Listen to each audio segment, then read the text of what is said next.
আমার মায়ের একমাত্র মেয়েকে মা কচি ডাব এনে খাওয়াচ্ছে। ছোটবেলা থেকে আমার কি কি পছন্দ এটা আমার মাই একমাত্র জানে। তো তাল বাজারে গেছে, তো তাল দেখছে, কচি তাল এনে মেয়েকে খাওয়াচ্ছে। 5টা তাল আনছে আমার মা। তো কচি তালগুলো এতটা কচি যে মানে চামচ দেওয়ার সাথে সাথে পানি বের হয়ে যাচ্ছে, মানে এতটা কচি।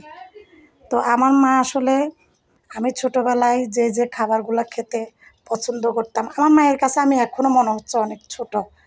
কারণ আমার মায়ের আমি একটাই মেয়ে, আর আমার মায়ের পুরো দেহ জুড়ে মনে হয় আমি আছি।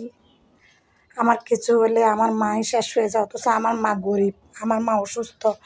নিজে ওষুধ না খেয়ে মেয়ের অসুখ হইলে আমার মায়ের জানটা বের হয়ে যায়। হ্যাঁ, আমার মা খেতে হিমশিম খেয়ে যায়, তারপরও নিজের মেয়ে কিছু মানে কোনো একটা কষ্টে থাকলে, অভাবে থাকলে এটা আমার মা সহ্য করতে পারে না। নিজে না খেয়েও হলো মেয়েকে খাওয়ানোর জন্য আপ্রাণ চেষ্টা করে। আল্লাহ তো আমাকে এমন কোনো কপাল দেয় নাই যে মাকে খাওয়াবো, মায়ের কাছ থেকে নিব না, মায়ের কাছ থেকে না নিয়ে শুধু মাকে খাওয়াবো। কি আর করা, মায়ের কাছ থেকে খেতে হয়। কারণ আমার মা আমার অপছন্দগুলো প্রাধান্য দিয়ে সবসময় আনার চেষ্টা করে। আমি তো কখনো মায়ের পছন্দকে মূল্যায়ন করতেই পারি না।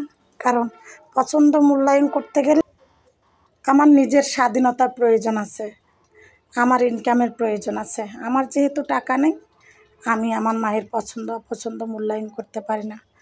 যাও নিজে কয়েক টাকা ইনকাম করি, সেগুলো নিজের সংসার এবং বাচ্চা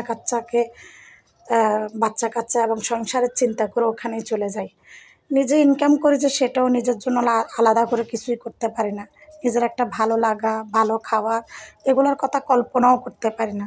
শুধু কল্পনা করি নিজের বাচ্চাদের কথা, বাচ্চারা কীভাবে ভালো থাকবে, সুখে থাকবে, শান্তিতে থাকবে, যেমন আমার মাটা আমার জন্য করতেছে। তো মায়ের জন্য অনেক লুকানো ব্যথা মনের মধ্যে লালন করতেছি। আল্লাহ পাক মাকে দীর্ঘ হায়াত দান করুক এবং আমার মাকে সুস্থ রাখুক। আমি যদি কোনো দিন সেই সুযোগ সুবিধা হয়, আমার মাকে যেন সেইভাবে আমি